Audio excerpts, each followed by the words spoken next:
Welcome back to Venkat 95 views. Hello hi வணக்கம் மக்களே. இப்போ பிக் பாஸ் லைவ்ல என்ன பார்த்தீங்கன்னா, பிரஜனோட தகாத செயலும் தகாத வார்த்தைகளும் பார்வதிக்கு விரோதமாக இருக்குங்க. இது ஏன் மற்றவங்களுக்கெல்லாம் தெரிய மாட்டேங்குது அப்படின்றது புரியல. கமெண்ட்லேயும் வந்து நிறைய பேர் வந்து கேட்குறாங்க. மற்றதையும் மற்றவங்க பேசுகிறதையும் அங்கே பார்க்க முடியுது. எல்லாமே பிரஜனுக்கு சப்போர்ட்டாக பேசுகிறீங்க. பிரஜன் வந்து என்ன பண்ணிகிட்ருக்கிறாரு உள்ள? இப்போ அவங்க ஒய்ஃபையும், அதாவது சாண்ட்ரா, ஆனால் நம்ம சாண்ட்ரா தனி கண்டென்ஸ்டாகவே பார்க்க முடியல அவங்க வந்து பிரஜனோட ஒய்ஃபாக தான் உள்ள அவங்க பேச்சு நடத்தை எல்லாமே அப்படி தான் இருக்குது. ஏன்னா அவங்க உள்ள ஜெயிலில் இருக்கிறாங்க. அவங்களும் எஃப்ஜேவும் ஃபுல்லாகவே அவங்க கூடவே தான் யார், அவங்க ஹஸ்பண்டான பிரஜனும் அப்புறம் திவ்யாவும் அந்த இடத்துலே தான் நிற்கிறாங்க. பிக் பாஸே ஒரு மாதிரி கிண்டலாகவே சொல்லிட்டார், ஒரு சேர் வேணால் போட்டு உட்காருங்க அப்படின்ற மாதிரி. இதில் என்னென்னா, பிரஜனை பற்றி நம்ம என்ன சொல்ல வேண்டி வருதுன்னா, வர்ஸ்ட் பர்ஃபார்மர் பெஸ்ட் பர்ஃபார்மர் சொல்லும் போது அவர் பார்வதியை பற்றி கேரக்டர் அசாசினேஷன் பண்ணுற வகையில் ஒரு வார்த்தையை விட்டார் அவர். அப்படின்னா பார்வதி வந்து அங்கே இப்படி ஷோல்டரில் கையை வச்சதுக்கு அவர் ஒரு மாதிரி பேசி அது ஒரு பெரிய ஒரு பெரிய ட்ராமா பண்ணி ஒரு சீன் வந்து ஒரு இடத்துல அந்த இடத்துல கிரியேட் பண்ணியிருந்தாரு. அது என்னவா பார்வதியை ப்ரொஜெக்ட் பண்ணுறதுக்கு அவர் அது மாதிரி பண்ணாருன்னு தெரியல. அப்படி அவர் பண்ணது தப்பு தான். ரொம்ப என்ன சொல்ற, ரொம்ப அபத்தமான ஒரு வேலையை தான் அவர் பண்ணியிருக்கிறாரு. அடுத்தது பார்த்தீங்கன்னா, இந்த விஷயத்தை இது பண்ணி மேற்கோள் காட்டி வியானாவும் சுபிக்ஷா பார்வதி எல்லாருமே உட்காந்து பேசிகிட்டு இருக்கும் போதும் இதை வந்து இந்த கான்வர்சேஷனை பற்றி தான் பேசுகிறாங்க. அப்படின்னா யாரும் என்கிட்ட வந்து என்னை வந்து அது மாதிரி நினைக்கக்கூடாது, நான் ஒரு நல்ல ஹஸ்பண்ட் நல்ல இதுவை அப்படின்னு மாதிரி ஒரு சுயநலமாக ரொம்ப செல்ஃபிஷாக ஒரு மாதிரி தற்பெருமை அந்த இடத்துல பேசுகிற மாதிரி பண்ணுறார் அவர். ஏங்க உங்கள் பெருமை உங்களோட வச்சுக்கோங்க, இதை வந்து ஒரு ஷோக்குள்ளே வந்து கொண்டு வரணும்னு அவசியம் இல்லை. அப்படி நீங்கள் யாரையுமே இது பண்ணக்கூடாது அப்படின்னா இது மாதிரி இடத்துக்கு நீங்கள் வந்திருக்கக்கூடாதுன்றது தான் பிரஜனுக்கு வந்து நம்ம கண்டித்து சொல்கிறோம். ஏன்னா இதே பொம்மை டாஸ்கில் அந்த டாஸ்கில் மாஸ்க் டாஸ்கில் வரும்போது பார்த்தீங்கன்னா எல்லாம் அடித்து பிடிச்சி ஓடினாங்க. அப்போ என்ன பண்ணியிருப்பாரு பிரஜனு? தொடாமல் விளையாடுவீங்களோ அப்படின்றது தான் நம்ம கேட்க வருது. அது கூட போட்டோங்க. இப்போ ஜெயிலில் உள்ள 2 பேர் இருக்காங்க. அந்த திவ்யா கணேசன் இவனும் பக்கத்தில் தான் இருக்கா. இடுப்பை வச்சு தொட்டு உட்காரன்றான், ஏந்து நில்லுன்றான். இப்போ ஏன் இந்த விஷயத்த நம்ம இது பண்ணி சொல்கிறோம் அப்படின்னா, குறிப்பிட்டு சொல்கிறோம் அப்படின்னா, அவர் சொன்னார் எனக்கு அது பிடிக்காது, நான் அப்படிப்பட்டவன் கிடையாது அப்படின்ற மாதிரி ஒரு பெரிய ஒரு ட்ராமா கொடுத்தாரு இல்லையா? அப்போது இவர் வந்து இந்த இடத்துல திவ்யாவை எதுக்கு அது மாதிரி தொடணும்? சரி, திவ்யா வந்து அக்செப்ட் பண்ணிக்கிறாங்க. அதை பார்வதி தொட்டதை வந்து இவர் வந்து அதை பொறுத்துக்க முடியல. அப்போ திவ்யா பண்ணுறாங்க அப்படின்னா கூட அவங்க வந்து என்னை வந்து ஆப்போஸ் பண்ணலை, என்னை எதுவுமே சொல்லலை, அதனால் எனக்கு ஒன்றும் இல்லை என் தங்கச்சின்னு இவர் சொல்லலாம். ஆனால் கூட இவர் வந்து இவரை பற்றி தானே சொன்னார், நான் யாரையும் அப்படி தொட மாட்டேன், என்னை யாரையும் அப்படி தொட விட மாட்டேன் அப்படின்ற மாதிரி சொன்னார் இல்லையா? அதனால தான் இந்த விளக்கத்தை தரோம். நீங்கள் வந்து அப்போ திவ்யாவை தொட்டது மட்டும் நியாயமா? அப்போ அங்கே ஒரு மாதிரி பேசிட்டு இங்கே ஒரு மாதிரி பேசுகிறீங்களே. அண்ணன் அவங்க வந்து பார்வதியுடைய குடும்பம் கூட்டு குடும்பம். அதில் நீங்கள் உள்ளே வரும்போது அந்த வீடியோ பார்த்துட்டு வந்தாரா வரலையான்னு இவர் தெரியல. எல்லாரையும் அவங்க ரொம்ப ஜெல்லாகி தான் பேசிகிட்டு இருக்காங்க. ஏன் உள்ளே இருக்கிற இவ்வளோ கண்டஸ்டண்ட்டோடய எல்லாரையும் ஜாலியாக எல்லாருமே எல்லாம் தொட்டு தான் பேசுகிறாங்க. அப்படி பார்த்தா கனி மடியில் எத்தனை பேர் படுத்துருந்தாங்கன்னு எல்லாருமே தெரியும் உங்களுக்கு. அதெல்லாம் மட்டும் பண்ணக்கூடாது, பேசக்கூடாது. ஒரு கை ஷோல்டரில் வைக்க வந்ததுக்கே இவ்வளோ கேவலமாக. ஏன்னா பார்வதியை பற்றி உங்களுக்கு வந்து வெளியிலேருந்து பார்த்துட்டு வந்து அந்த கண்ணோட்டத்தோடவே உள்ளே வந்துட்டு உங்களுக்கு சபரி டீமை வந்து ரொம்ப பிடிச்சி போயிடுச்சு போலகுது. ஏன்னா உங்களை மாதிரியே ஒரு ஆள் உள்ளே இருக்கார்ல எஃப்ஜே. ஸோ அந்த குரூப்புக்கு நீங்கள் ஃபேவரிசம் பண்ணுறதுக்காக ஒரு பெண்களை ஒரு பொண்ணை மட்டும் நீங்கள் இல்லை, மற்ற பெண்களையும் அங்கே இந்த கான்வர்சேஷன் தான் போயிட்டு இருந்தது. எல்லா பெண்களையும் நீங்கள் அப்படி தான் சொல்கிறீங்க, யாரும் என்னை தொடக்கூடாதுன்ற மாதிரி எல்லா பெண்களுக்கும் அந்த இடத்துல பேசினது ரொம்ப அசிங்கம். விஜய் பார்வதியை சொன்னாலும் தப்பு தான், மற்ற பெண்களை சொன்னாலும் தப்பு தான்.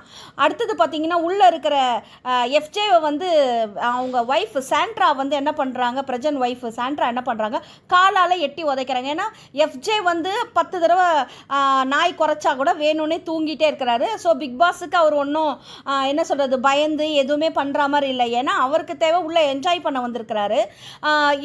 எழுந்துருடா நாய் கடிச்சிட போகுது அப்படின்னு சொல்லிட்டு எட்டி உதைக்கிறாங்க. இதெல்லாம் என்ன பிஹேவியரை பற்றி பேசுகிறாங்க, என்னென்னமோ பேசுகிறாங்க. நேற்று பார்த்தீங்கன்னா ரம்யா வந்து குட்டி சாத்தான் பேயின்னு பார்வதியை வந்து ரொம்ப கேவலமாக பேசி சித்தரிக்கும் போது இந்த பெரிய ஃபேமிலியிலேருந்து வந்திருக்கிறன்ற ஒரு ப்ரொஜெக்ஷனை உள்ளவே பேசுகிறாங்க அவங்க சாண்ட்ராவும் அந்த திவ்யாவும் வந்து சிரிக்கிறாங்க.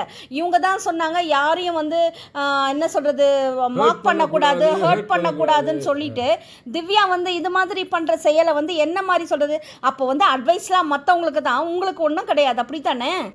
இதே திவ்யா வந்து விக்ரம வந்து பாடி நகர்ந்து போல இருக்கு அப்படின்னு பேசுனது, இதெல்லாம் என்னது டெக்கரம், அப்புறம் வந்து ரொம்ப வந்து ஹர்ட் பண்ணிடக்கூடாது, யார் மனசையும் கஷ்டப்படுத்திடக்கூடாது, ஒரு டிசிப்ளின் தேவை அப்படின்னு சொன்ன திவ்யாவுக்கு இப்போ எங்கே போச்சு அறிவு? அடுத்தது பார்த்திங்கன்னா இப்போ ஜெயிலில் நின்றுட்டு அங்கே பேசிகிட்டு இருக்கிறாரு பிரஜன் வந்து, இதுவே வந்து நான் என்னை வந்து ஜெயிலுக்குள்ளே அனுப்பியிருந்தா நான் என் ஒய்ஃபோட கட்டி பிடிச்சி தூங்கியிருப்பேன்டா அப்படின்றாரு. இதெல்லாம் என்ன பெட்ரூமானே தெரியல, இதெல்லாம் என்னங்க ஒரு ஷோ பண்ணுற இடத்துல இது தேவையா? இவர் தான் வந்து அவ்வளோ டிசிப்ளினான ஒரு என்ன சொல்ற ஒரு பிஹேவியரை பற்றி கொஞ்ச நேரத்துக்கு முன்னாடி வந்து சொன்னார். ஒரு பொது இடத்துல ஒரு பொது வெளியில் ஒரு இன்டர்நேஷ்னல் லெவலில் இருக்கிற ஒரு பிக் பாஸ்ன்ற ஒரு ஷோக்குள்ளே வந்துட்டு இது மாதிரி பேசுறது என்ன நாகரிகம்னு நமக்கு ஒன்றும் தெரியல.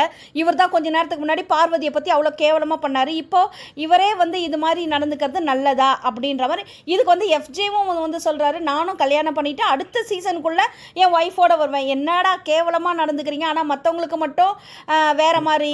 ஊருக்கு தான் இவங்கெல்லாம் உபதேசம். அதே மாதிரி இந்த சாண்ட்ரா என்ன பண்ணுறாங்க, விளையாட்டாக ஜாலியாக பேசின பார்வதி வந்து என்ன சொன்னாங்க, உங்கள் ஹஸ்பண்டை வந்து சைட் அடிக்கிற மாதிரி இருக்கார். அது சாதாரண ஃப்ரெண்ட்லியாக பேசிகிட்டு இருக்கும் போது ஒரு கான்வர்சேஷனில் பேசுறது தான். ஒரு ஹீரோவை பார்த்து ஒருத்தவங்க சொல்கிறது இல்லையா, அந்த ஹீரோவை எனக்கு பிடிக்கும், க்ரஷ் இருக்கும், இதை தான் வியானாவும் எக்ஸ்பிளைன் பண்ணிகிட்டு இருக்கிறாங்க உள்ள. ஸோ அது மாதிரி தான் அவங்க சொன்னாங்க. அப்போ உடனே இவங்க சாண்ட்ரா என்ன மாதிரி ரியாக்ட் பண்ணியிருக்காங்க, அவங்க அந்த ஹோட்டல் டாஸ்கில் ரியாக்ட் பண்ணதே அவங்களோட ஒரிஜினாலிட்டி தெரிஞ்சு போச்சு, அவங்க கேரக்டர் அப்படி தான் சொல்லணும். ஸோ இந்த இடத்துல சாண்ட்ரா அப்படி சொன்னதையுமே சாண்ட்ரா என்ன சொல்கிறாங்க, பார்வதியை பார்த்து செருப்பால் அடிப்பேன் அப்படின்னு சொல்கிறாங்க. அதாவது அவங்க ஹஸ்பண்டை வந்து சைட் அடிக்கணும் போல இருக்கு அப்படின்ற, சைட் அடிக்கிற மாதிரி இருக்காரு ஏதோ அவங்களோட புரிதல்ல அப்படி சொன்னதுக்கு செருப்பால் அடிப்பேன்னு சொல்கிறாங்க. செருப்பால் அடிப்பேன்னு சொல்கிறது எவ்வளோ பெரிய தப்பு. ஒரு பொதுவான ஒரு ஷோக்குள்ளே வந்து இது மாதிரி ஒரு பிஹேவியர் என்ன வகையில் சேர்ந்தது? இதில் வேற அவங்க பிரஜன் வந்து அப்படியே வந்து பிக் பாஸ் ஆண்ட முட்டி போட்டு நான் அப்படி இப்படி என் மனைவியை தவிர யாராண்டே பேச மாட்டேன், நான் இப்படி தான் சொன்ன ஆள் இன்னைக்கு உட்காந்து இப்போ திவ்யா கூட தான் உட்காந்துன்னு ஜெயில் வாசலில் அர்த்தச்சு நிற்கிறீங்க. பேசாமல் பிக் பாஸ் நீங்கள் ஒன்று பண்ணுங்க, அவங்க 2 பேர் கூட இவங்க 2 பேரும் உள்ளே அனுப்பிவிடுங்க, அதுதான் சொல்லணும். இல்லைனா பிரஜன் அண்ட் சாண்ட்ராவை வெளியில் அனுப்புகிற வேலையை பாருங்கள் பிக் பாஸ். அதுதான் நம்ம பிக் பாஸ்க்கு சொல்ல வேண்டிய ஒரு என்ன சொல்கிறது எங்களுடைய கருத்தாக இருக்குது. ஏன்னா இது மாதிரி ஆள்லாம் ஒரு சினிமா துறையில் இருந்துக்கின்னு ஒரு ஃபேக்கான ஒரு முகத்தை எடுத்துகிட்டு வந்து யாரை ஏமாற்றணும்னு பார்க்குறாரு Prajan. So Prajan and Sandra 2 பேரும் புருஷன் பொண்டாட்டி 2 பேருமே ஒன்றாவே தான் வந்து உள்ளே வந்து கேம் ஆடுறாங்க பிக் பாஸ்க்குள்ளே, தனித்தனியாக கிடையாது. ஸோ எல்லா இடத்துலையும் பார்வதியை ரொம்ப அசிங்கமாக பேசுகிறாங்க, கேரக்டர் அசாசினேஷன் பண்ணுறாங்க. அடுத்தது பார்த்திங்கன்னா இந்த சாண்ட்ரா வந்து அவங்களும் ஒரு பெண்ணாக இருந்து ஒரு பெண்ணை வந்து ரொம்ப கேவலமாக பார்வதியை ரொம்ப கேவலமாக பேசுறது சகிக்க முடியல. சாண்ட்ரா நீங்கள் சொல்கிறீங்க, திவ்யாவை வந்து சொல்கிறீங்க, அந்த இடத்துல உட்காராத திவ்யா உனக்கு பாருவோட வைப்பு வந்துடும்ன்றீங்க, உன்னோட வைப்பு தான் நல்லாவே இல்லை அப்படின்னு நாங்கள் சாண்ட்ராவை சொல்கிறோம். இதை பற்றி நீங்கள் என்ன நினைக்கிறீங்கன்றதை கமெண்ட் பாக்ஸில் கமெண்ட் பண்ணுங்கள். ஆக மொத்தம் இந்த வீடியோ பிடிச்சிருக்குன்னு நினைக்கிறேன். பிடிச்சிருந்தா லைக் பண்ணுங்கள், கமெண்ட் பண்ணுங்கள், ஷேர் பண்ணுங்கள், சப்ஸ்கிரைப் பண்ணுங்கள். தேங்க்யூ.